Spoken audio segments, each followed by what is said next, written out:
Hello, everyone, and thank you for joining us for our Discovering ERP webinar series. This is KPI Trends. My name is Kate, and I am a member of the Max marketing team. Throughout this discussion, you will have the opportunity to submit questions through our Q&A panel, which we will be addressing in the last 15 minutes of the webinar. I am happy to introduce you to Rick Elder.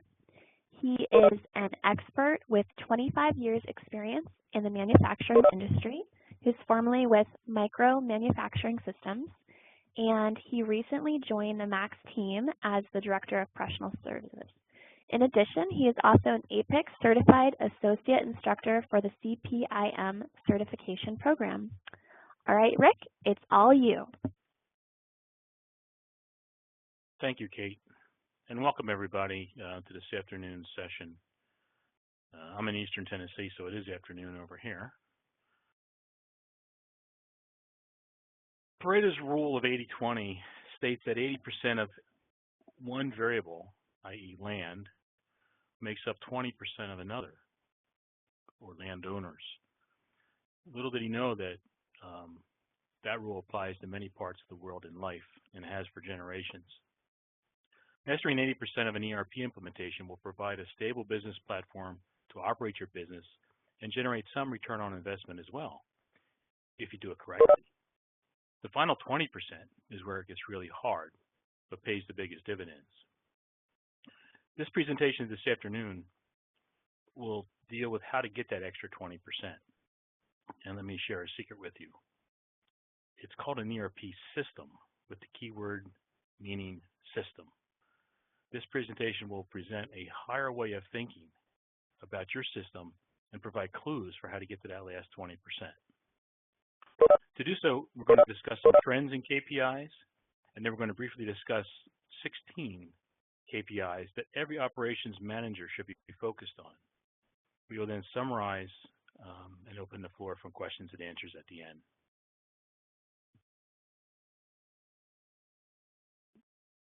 This presentation is based upon the last few years of work that I've done in the field as an independent consultant under the name Micro Manufacturing Systems, and has continued into my role as the Director of Professional Services here at Exact Software.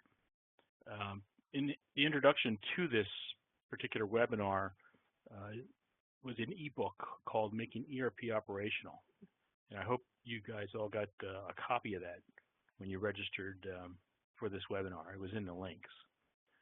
We're not going to be doing every single KPI in detail, but in this session, we'll be introducing what those KPIs are. The title KPI Trends has a dual meaning in this presentation. Without reading any introduction, one would think it would discuss current market trends in KPIs.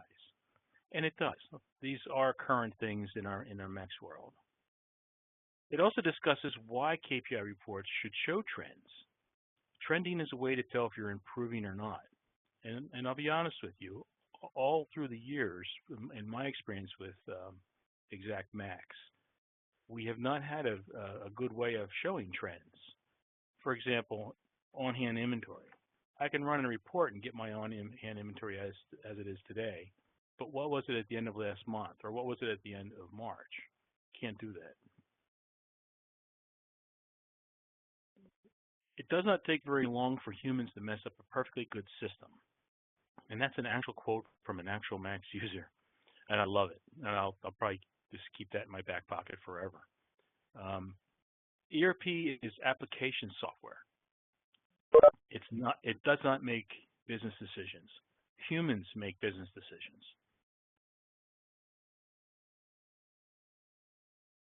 There's 3 questions listed there under ERP implementation. Do we make the software match the existing business, or do we convert business processes to meet the new system, or do we simply implement modules? And it's kind of a trick question because in any one ERP system, we're doing all 3 simultaneously. We just may not realize it. Success of the system depends on how well we can develop these processes and disciplines behind those to run the organization.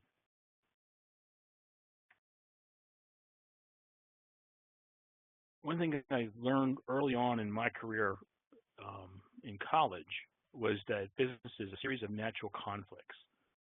For example, do you want to increase customer service or do you want to minimize inventory? Do you want to minimize inventory or do you want to maximize efficiency? Do you want to maximize efficiency or maximize customer service? Because changes in any one of those will affect the other. We need to set objectives in all three of those areas in balance with each other, or in harmony if you prefer that word. Top managers must be able to run the business. And there's a newsflash there. Some top managers will set conflicting objectives. I don't think it's intentional. I think it sets up in the way business operates, in that they may say, I want to have 100% on-time shipments, but at the same time go down the hall to the materials group and say, you got to reduce this inventory. Okay, well, how do we do both? You can do both, but you have to do both simultaneously, not as two separate processes. There are certain KPIs that are going to tell you how well your business is running, and then as a group of KPIs, it will tell you how your business is running as a business. And we're going to look at a little bit of both here today. This first section, we're going to talk about the type of metric and not necessarily what the metric reports. And then in the next section, we're going to look and actually what some of the metrics are and what we should be looking at.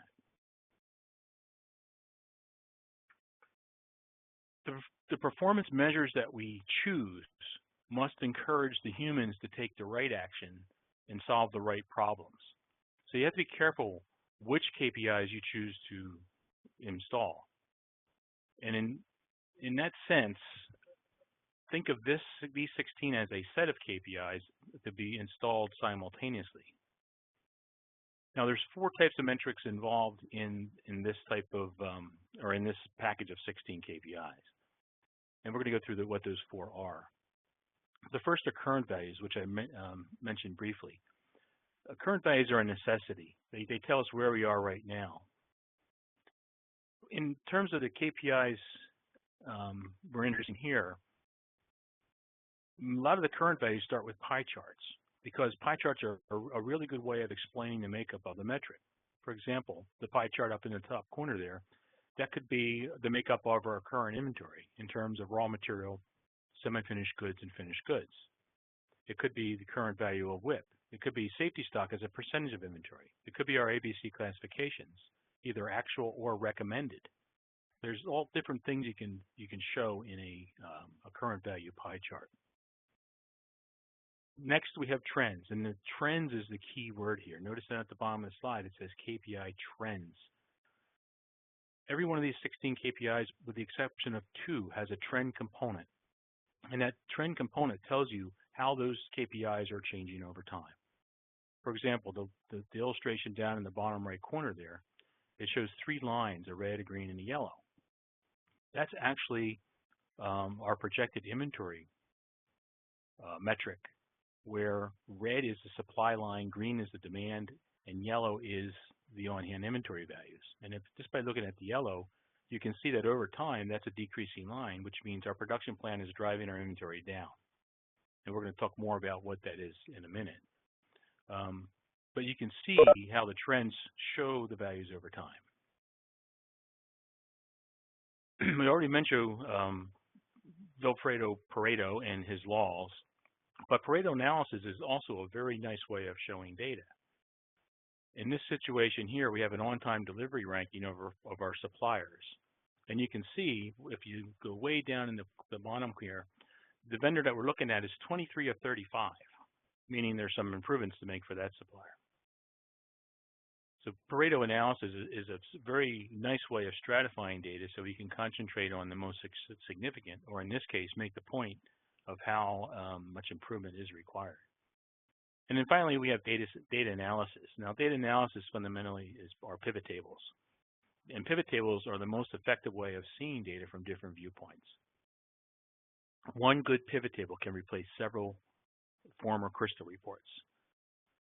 Examples would be like open sales, open invoices, and they could be by customer, by product, by state, by price, by cost, by however much way you want to spin those. You can do very quick and easy data analysis using pivot tables.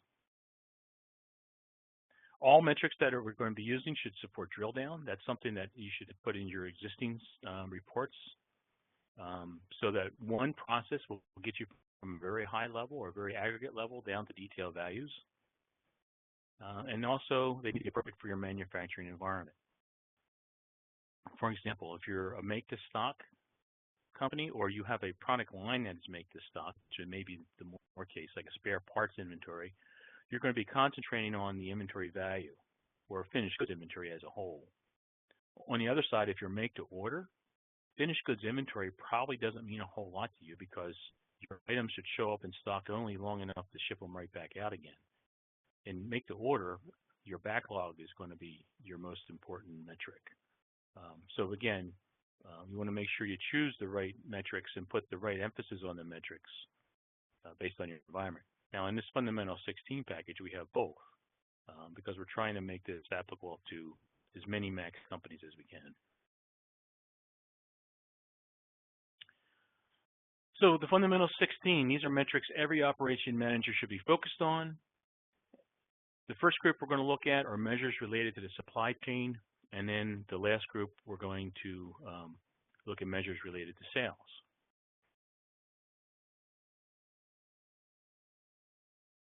We're going to do this in a way that we ask questions. And if you have read the ebook, there's a series of questions there that kind of break things down operationally.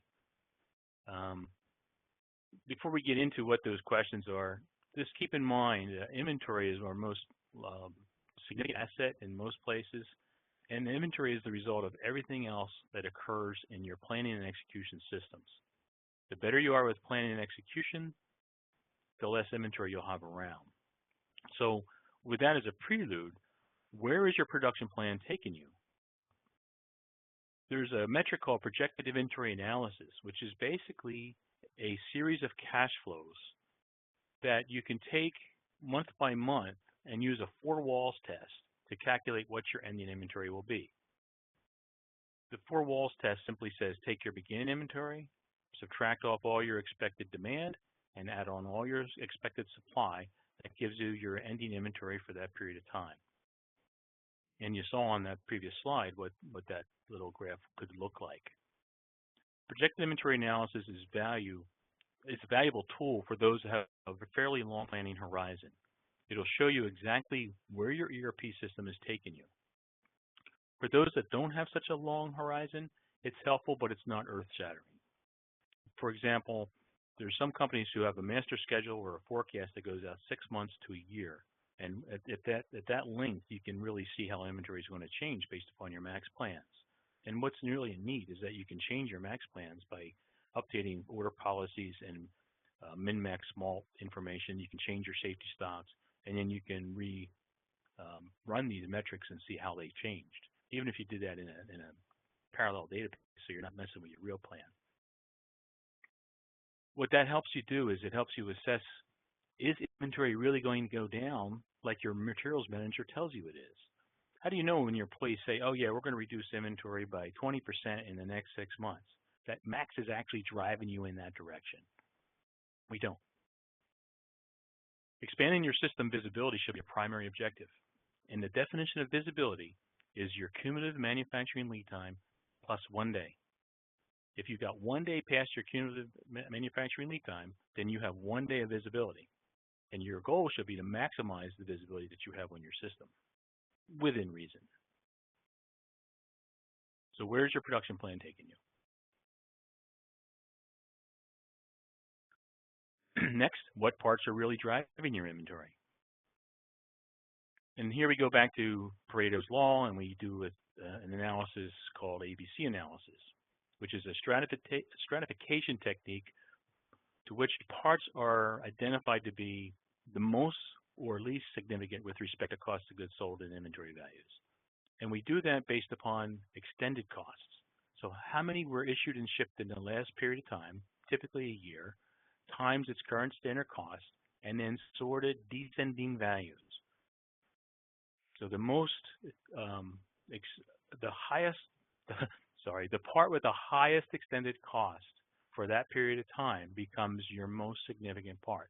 That part needs to be micromanaged. In other words, If you can avoid stocking that part, you will turn your inventory very quickly. On the other side of that sort is your very bottom, which means parts have no significance at all. A lot of those parts you're going to find at zero cost because your costs aren't updated right. But at some point, you're going to find a level where you're using a whole lot of a part, but it costs so little that it has no significance. They're your C-class parts. So we stratify these parts into A, B, and C values, and then we set up our planning data based upon those values.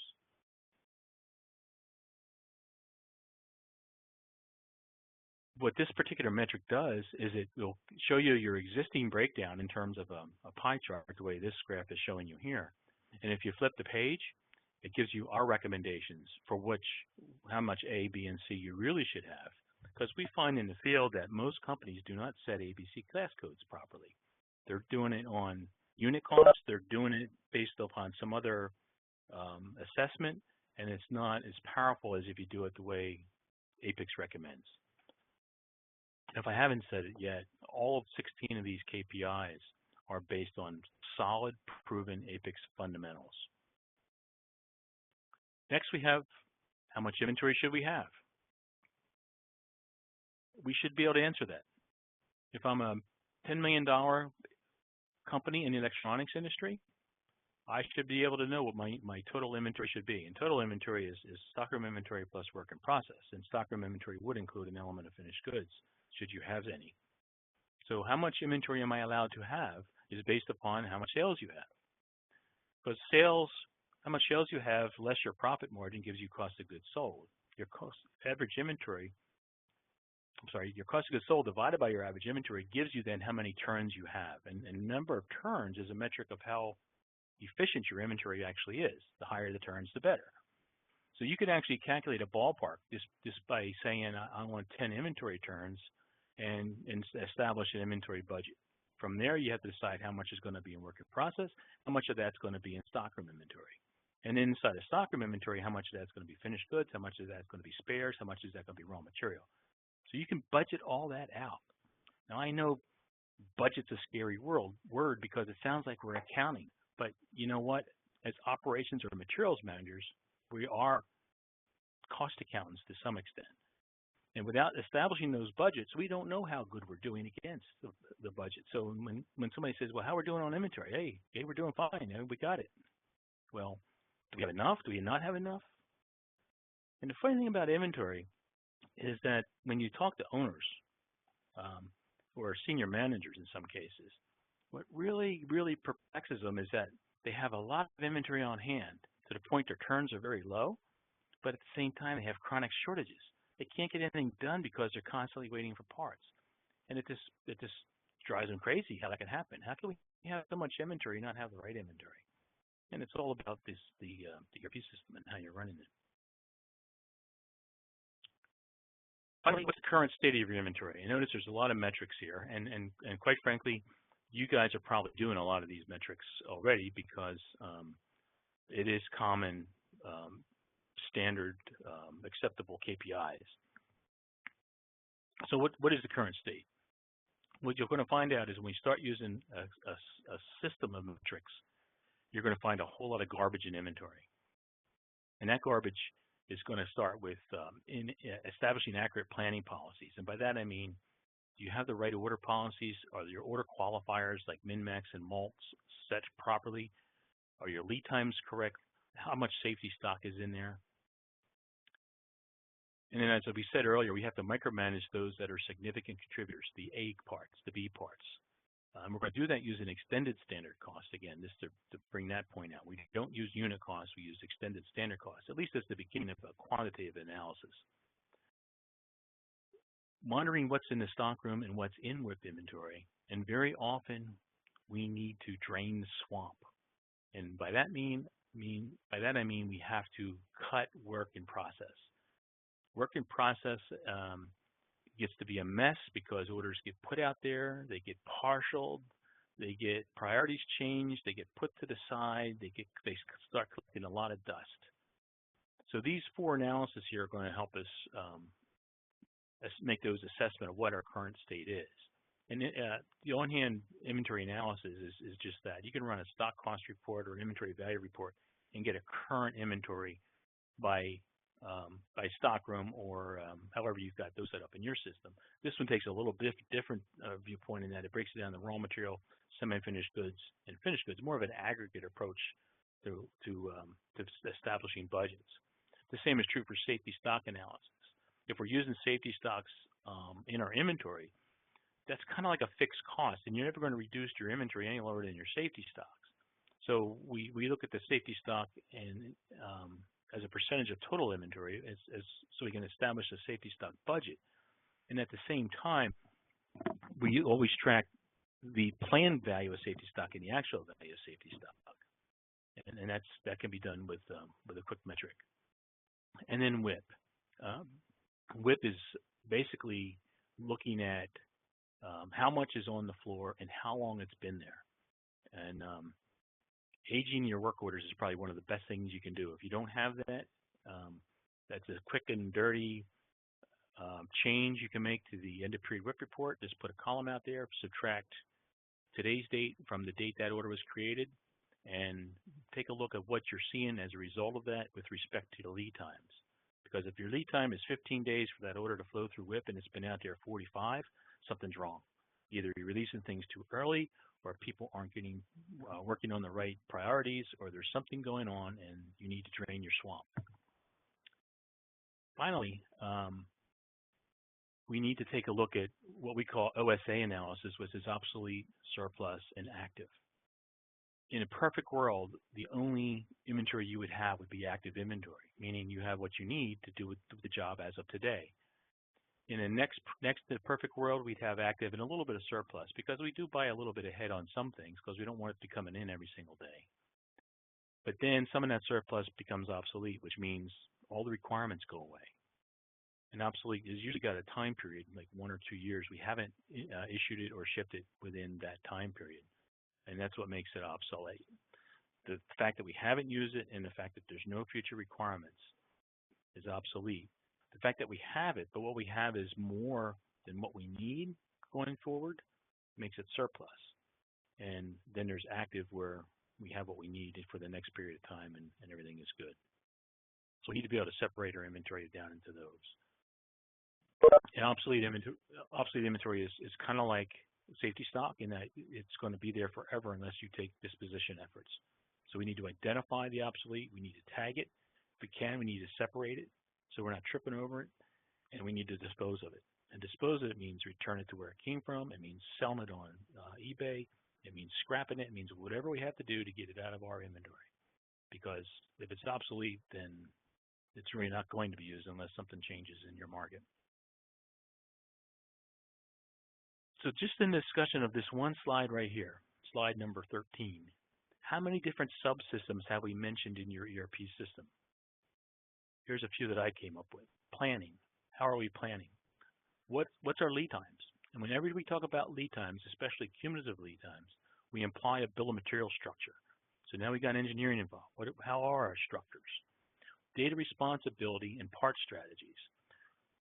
And that's almost a way of saying the same thing. But data responsibility is making sure you're following the proper policy. So if you have a policy on a Class A part that you're going to use a lot-for-lot order policy, do all your A parts have lot-for-lot order policies? So that's what I mean by data responsibility. It's more of a policing effort once you've assigned the accountability. Part strategies involve all of that, and that gets into things like commodity codes and planner IDs, product costing, inventory reporting, inventory disposition, order management. These are all policies that have to be brought up to a higher level if you want all these metrics on this page to start coming to life. And that's what I mean by get out of the details and start managing it as a system. Because all the details are that list of things. Like, how are we going to plan is a detail, right? But we have to do that effectively in order to make all these things come to life. Okay, next, are our suppliers meeting their delivery promises? So these next 3 questions, or KPIs, are looking backwards out towards our suppliers. They should be the basis of a supplier performance management program and part of your qualified supplier program, meaning that if you don't have suppliers that can produce, then they shouldn't be your supplier. So the first question here is, are your suppliers meeting delivery promises? So how well are they delivering around their promise dates? Are they delivering complete or partial shipments? Because in my view, if the vendor ships perfectly on time, but he doesn't give me the full amount that I need, that he's not fulfilling his deal. Now, he may be minimizing some of the shortages, which is a major issue, but he's also requiring me to do more receipts than I've asked for. If I wanted 2 receipts, I would have put 2 lines on the PO with 2 separate dates. So when they're partial, that increases my overhead because now I have another receipt to do, I have another inspection to do, I have another movement to do, I have another AP invoice to process, and that's increasing my costs. So if I ask for 1 date, I want it complete. So we look at how well the POs are being received with respect to the date on the PO. And again, back to this little Pareto chart here, the guys on the left, indicating by all the different colors, are doing really good. The guys on the right aren't doing so great. Next, is your planning system treating your suppliers fairly? Now, this is kind of a unique idea, but it works very well. So in other words, are you providing a full lead time for your suppliers? So if your supplier says, it takes me 3 weeks to get this to you, Rick, how many times do I release a purchase order with less than 3 weeks?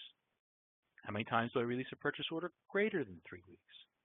Because if that supplier is constantly showing up a week late, so his performance is in the tubes, but I'm not looking at am I giving him a full lead time or not, then that's not an accurate representation of what that supplier is doing. That supplier could be bending over backwards to get my stuff when I need it to eliminate those shortages, and I'm not getting credit for it because I can't get the PO cut in time.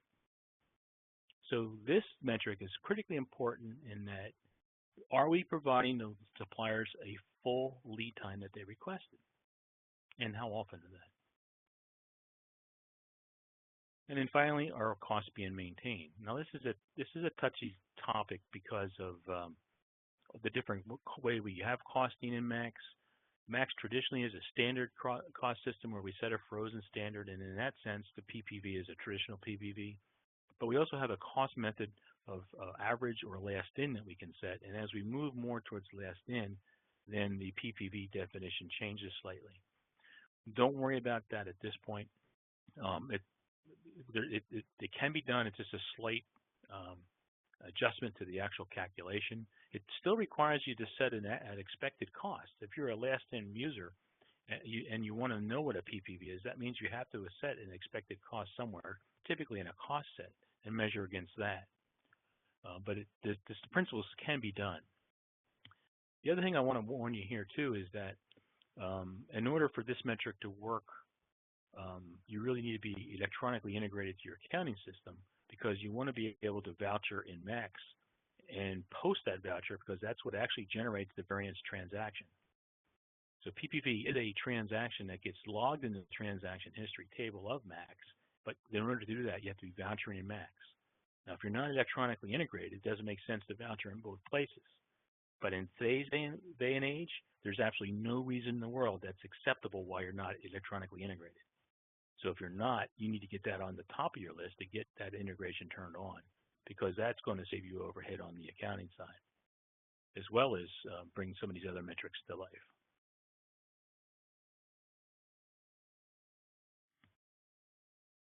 Okay, so we're also interested in some sales metrics as well. So what is the status of your backlog? Sales order analysis is basically a pivot display that will let you look at open orders in many different ways. And I discussed that as one of the data types earlier. So basically you can spin product by state, product by customer, however you wanted to spin it in a pivot table.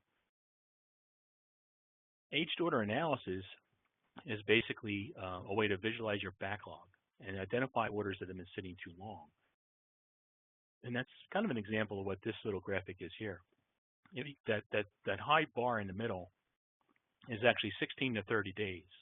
So for me, looking at this metric, I would say that this company probably has a turnaround time of about, I would say maybe 20 to 25 days. It could be 30, just to give them the benefit of the doubt, because that's where most of their shipments are. If you add up the 20 to 22 and then 32, that's 54. That's 74 orders that have been shipped either within that time or sooner. And on the other hand, it drops off significantly beyond 30 days. Notice the last 3 rows are only another 13 orders, and they're probably problems, especially the ones that are over 120 days. But what if this company had a shipping policy of 15 days? What if they were quoting everything at 3 weeks, basically? If that's the case, then over half their shipments are late, and they have a major problem. So in other words, we need to be able to look at the sales orders as far as what's our aging and in respect to our lead times. Now, what do you think this metric has? How do you think this metric affects your on-time shipping performance? If this was a problem here, your on-time shipping has no chance of being correct. And that's the next one. What's the current fill rate on outgoing sales orders? Now, most of us try to do this, and most places I go at least have a cursory cut at it. But basically, it's measuring when did you promise the order to go and what date was it actually shipped. It's the inverse of what we just did on the vendor side. Basically, it's measuring, can we meet our promises to our customers? And again, we need to ship on time and we need to ship complete. So the same rigor we put on our suppliers for the incoming material, we should put on ourselves for the outgoing goods. We shouldn't have two standards.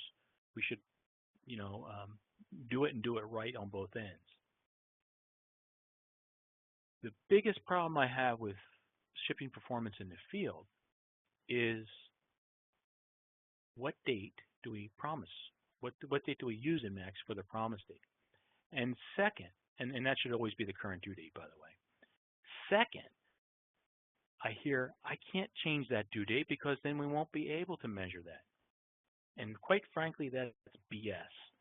If your people are telling you that, smack them upside the head and tell them to rethink it.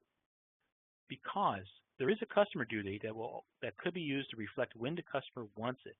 And that doesn't drive anything in terms of your MRP planning. The current due date is what sets the MRP plans in motion, assuming that these parts are MRP plans, which could be. Either way of how you're planning for it, the current due date has to reflect when it's going to leave the plant, because that's going to drive your shipping schedules. That's going to provide information to everybody else in the building and when that order is supposed to go. And if you don't change that and you allow it to come past due, then that information is distorted. So you have to straighten out all these phony narratives that says why we can't do some of these things and actually start doing it, because Max was built with several dates in order to enhance this process. Quoted lead time analysis is the exact same thing as the incoming side, where are our customers giving us the full lead time? So if we say it takes us 10 days to turn around an order, are they shipping in sending an order in with a 5-day turnaround time, knowing that it would take us 10? And we can help make our case with those customers that we are shipping within our promises. They're just not ordering with enough lead time. So that's a problem on their supply system, not on our demand system. So these metrics kind of like push outward into your supply chain in both directions as for suppliers and customers, which is another way of looking at the system in a larger view than we typically do. And finally, what is your actual sales level? Again, this is invoice analysis now, which is very similar to the sales order analysis, and it is basically a pivot display that works like all the other pivot displays. And I would say most companies have this in place. We know what our sales are by product, by customer. It just may be on a series of different crystal reports as opposed to the one spot where we can drill down into things.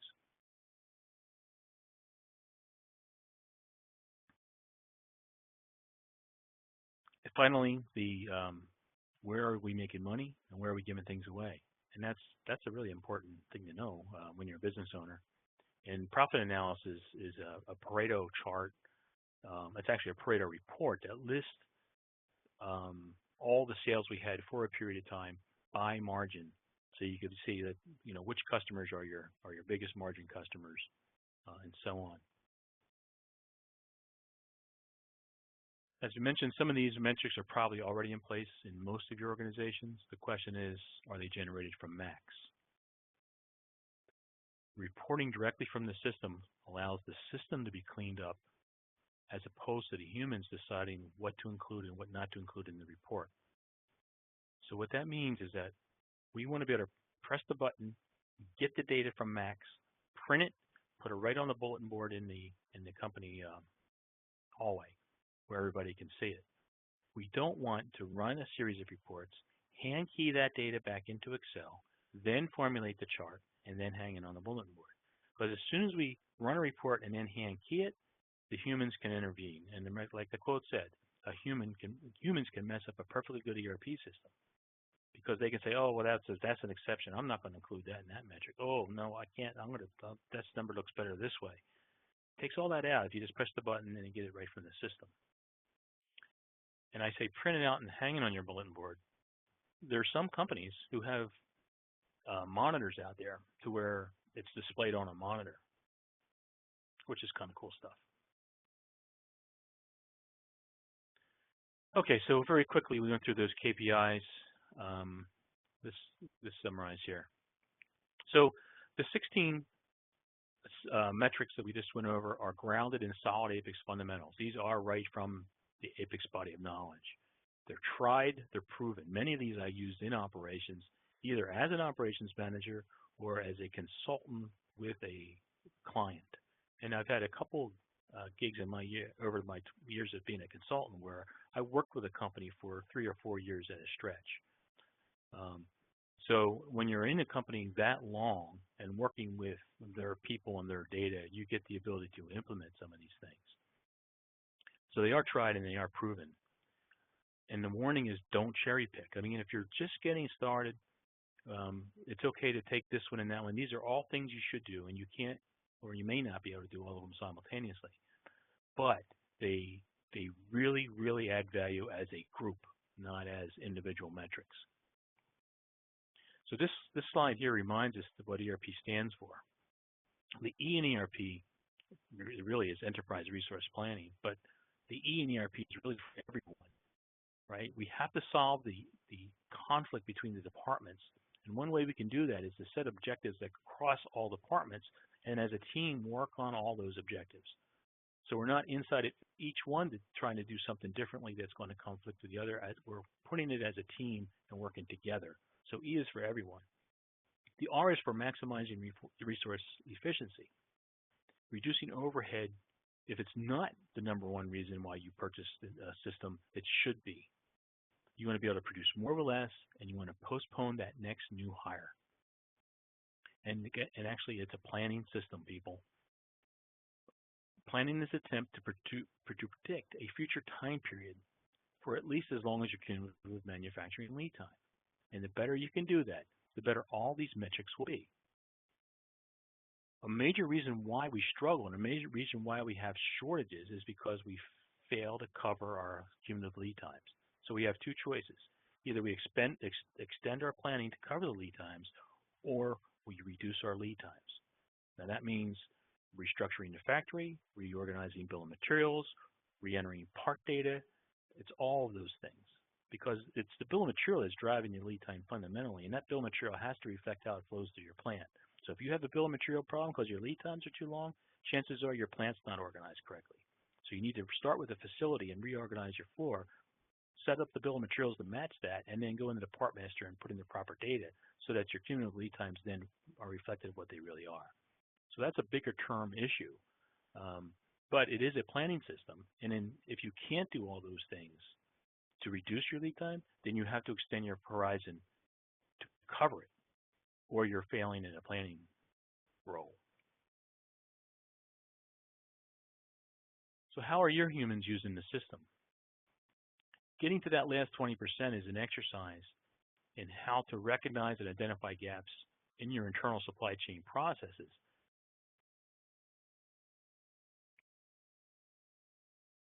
Remember that all this requires solid fundamental data. So what we want you to do is elevate these to a system level like we were just talking about. We want to search for solution and maximize them as a group. You want your on-time delivery to be as high as it can. You want your inventory to be as low as you can. You want your vendors to be delivering on time. WIP has to be managed to an appropriate level, but remember, as WIP increases, your throughput will decrease. You want to keep the humans from taking action in any one area that proves detrimental to the other. So in other words, avoid sub-optimization. That should be a key fight that we go forward with, is stop the sub-optimization. We introduced 16 KPIs to start with. Some of these are more difficult to do than others. And some of these may already be out there in the form of our dashboards, in the form of Excel analytics, in the form of crystal reports. And it takes a strong, educated management team or leadership team to manage with these tools.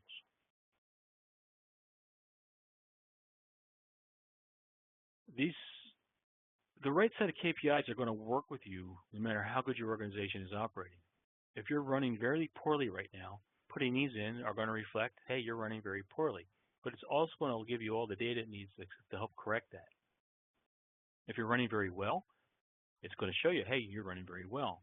But again, it's going to give you data to improve. So basically, in that sense, it's for everybody, no matter how well you're running at this point. In fact, you may not know how well you're running until you run some of these KPIs.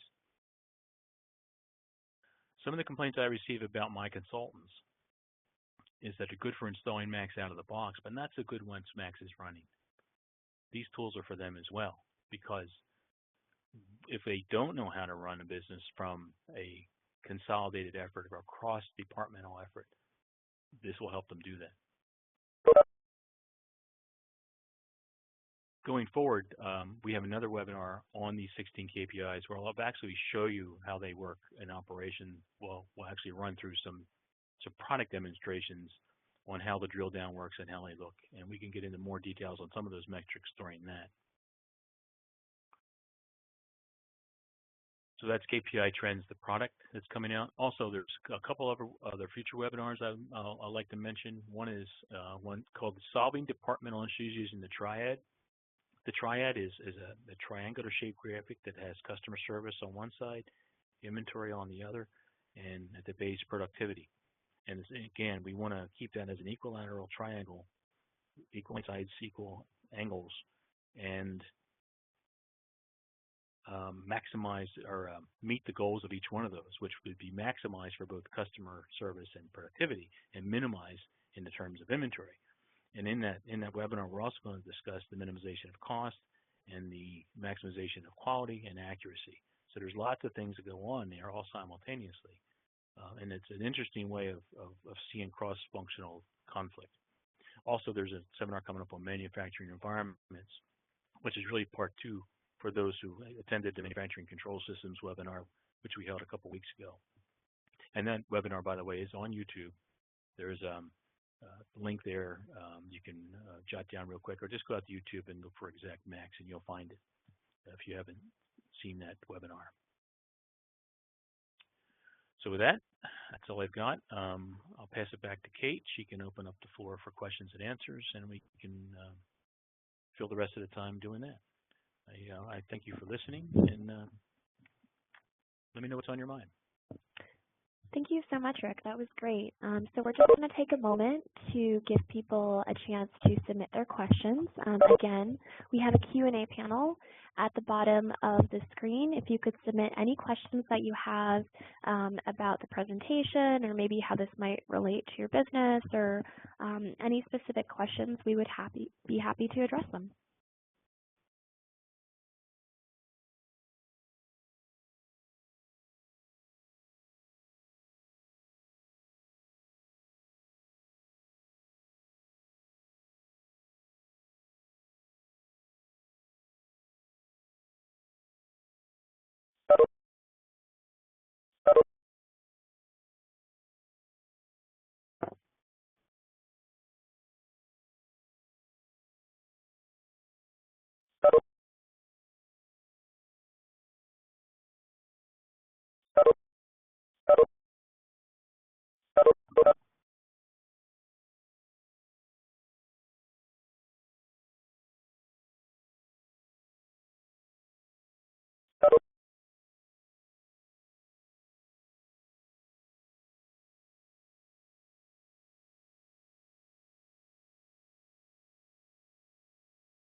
Hi everyone. Sorry, we seem to be having a technical issue with WebEx with the Q&A panel. So sorry about this, but if you wouldn't mind, please putting your questions in the chat panel and then label it to all participants. We can see that there are 3 questions that have been submitted, but unfortunately we can't read them.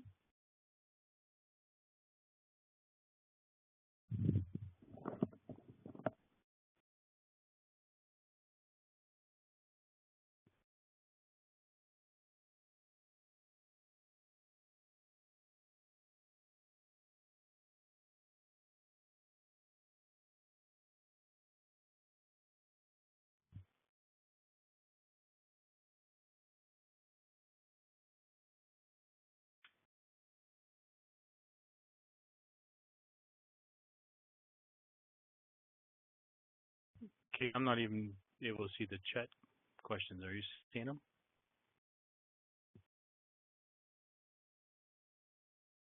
Nope.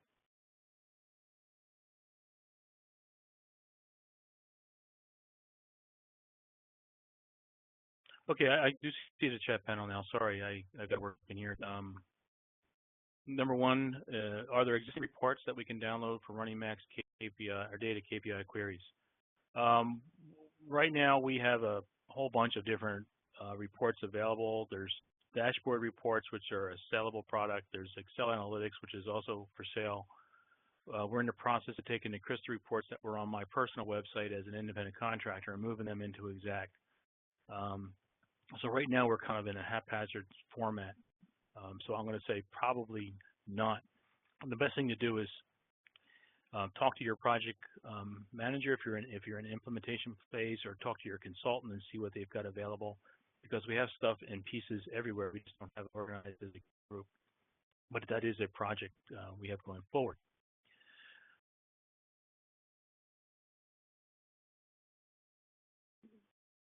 What do we need technically to make this work?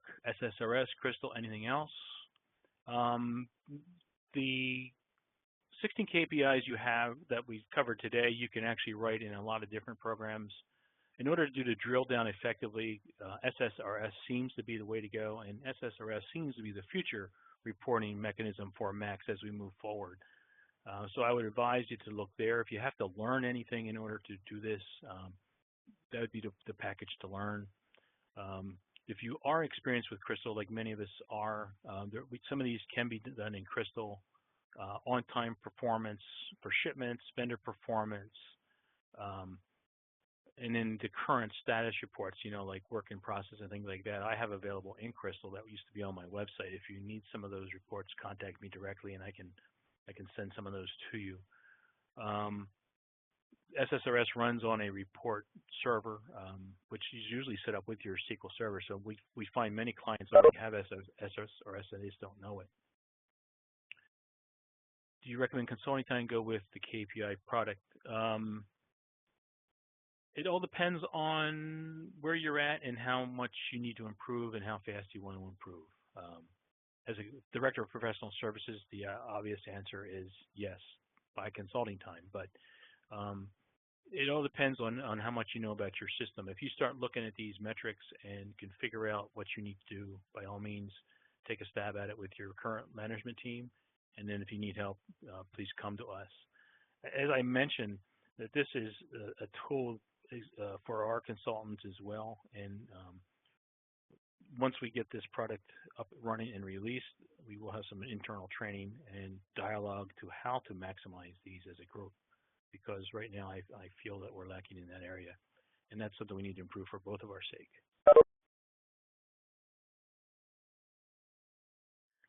And Rick, my Q&A panel is working again now. I'm not sure if you answered this question about if the reports are available in Max currently.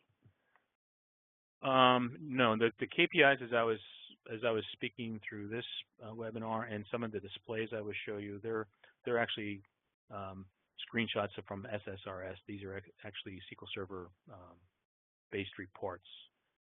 And we'll go more into that in our next webinar, which I believe is scheduled for June 1st, but we'll have to check the schedule on that.